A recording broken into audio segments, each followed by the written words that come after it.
Dzień dobry, albo po czesku dobre rano, bo jestem już właśnie tu jestem, Most Autodrom i spędzę tu cały weekend fotografując dwie ostatnie już przed półfinałami rundy europejskiej serii wyścigów samochodowych NASCAR. Dokładnie 8. i 9. runda, 8 w sobotę, 9 w niedzielę.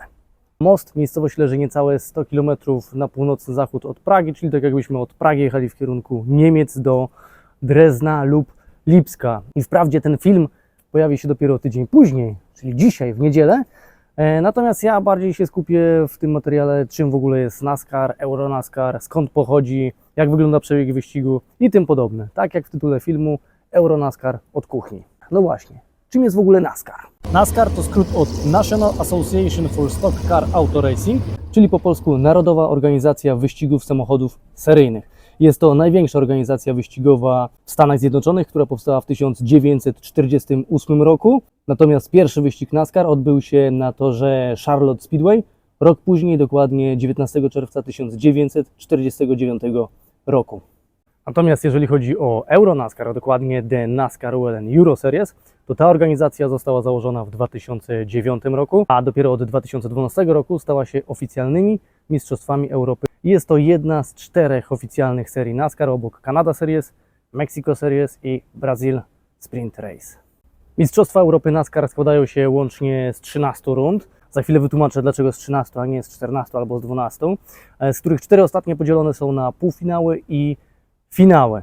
Są dwie kategorie w Euro-NASCAR, kategoria Pro i kategoria NASCAR 2, przeznaczona dla amatorów. I jak wygląda sam przebieg wyścigu Euro-NASCAR? Bardzo podobnie jak w przypadku Formuły 1, z tym, że nie ma pit stopów, ponieważ cały wyścig odbywa się w niecałą godzinę, dokładnie 45-50 minut. I kierowcy, których na starcie staje zazwyczaj 20, mają do przejechania określoną ilość okrążeń. Im tor jest krótszy, tym więcej okrążeń do przejechania. I przykładowo właśnie podczas ostatniego wyścigu w Holandii, tam gdzie się odbywa tylko jedna runda, dlatego że kierowcy mają do przejechania 100 okrążeń na owalnym torze, który najczęściej jest właśnie kojarzony z wyścigami NASCAR. Natomiast tamten tor ma długość tylko 880 metrów. No i tak to jest ustalone, że tam jest tylko jedna runda.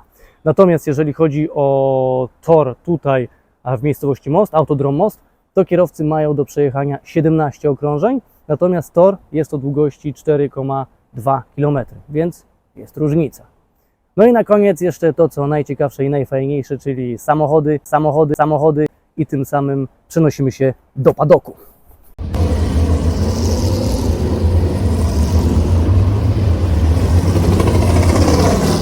I tu, że tak powiem, jest dosyć prosto, ponieważ zespoły mają do wyboru jedną z 4 tylko marek. Może to być Ford Mustang, albo Toyota Camry, Chevrolet Camaro, albo Euro NASCAR FJ, czyli po prostu Chevrolet SS. I wszystkie te samochody mają identyczne parametry techniczne. Począwszy od rozmiarów opon, przez wymiary ogólnie karoserii, czyli długość, szerokość i wysokość, aż do silnika i skrzyni biegów. Silnik to takie fajnie warczące V8 o pojemności 5,7 litra i mocy, bym powiedział, wcale nie tak dużej, bo 400 koni mechanicznych.